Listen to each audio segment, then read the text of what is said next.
芋头我们先来刨去皮。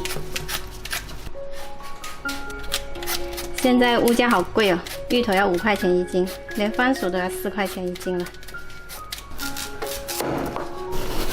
刨去皮的芋头给它切成条，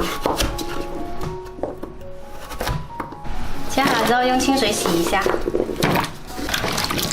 主要是洗掉芋头这表面上的一层粉，再把水给它沥干。准备一个雪平锅，油加多一点。我们拿个筷子来试一下油温，筷子放进去呢，周边可以冒出小气泡，这个油温就可以了。把芋头倒进来炸熟。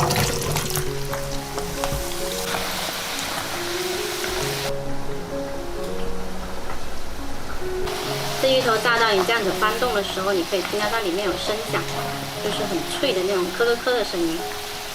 这样子就炸熟啦。好了，可以给它捞出来沥干油。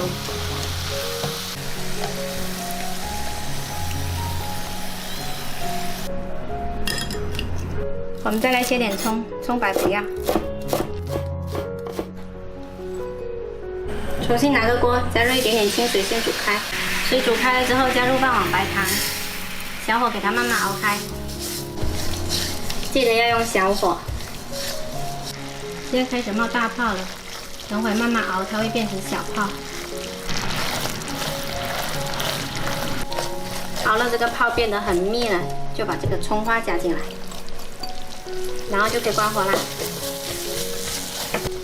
现在可以把炸好的芋头倒进来，快速翻拌。刚开始翻的时候呢，它会是一个透明的状态，然后等糖冷了之后呢，它就会变成白色的反沙芋头的这样的一个状态。我们的反沙芋头就做好啦，你看做出来特别的干爽，多余的糖呢，它会留在锅底。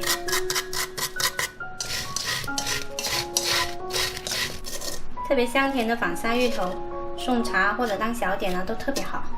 喜欢的话可以试一下哦。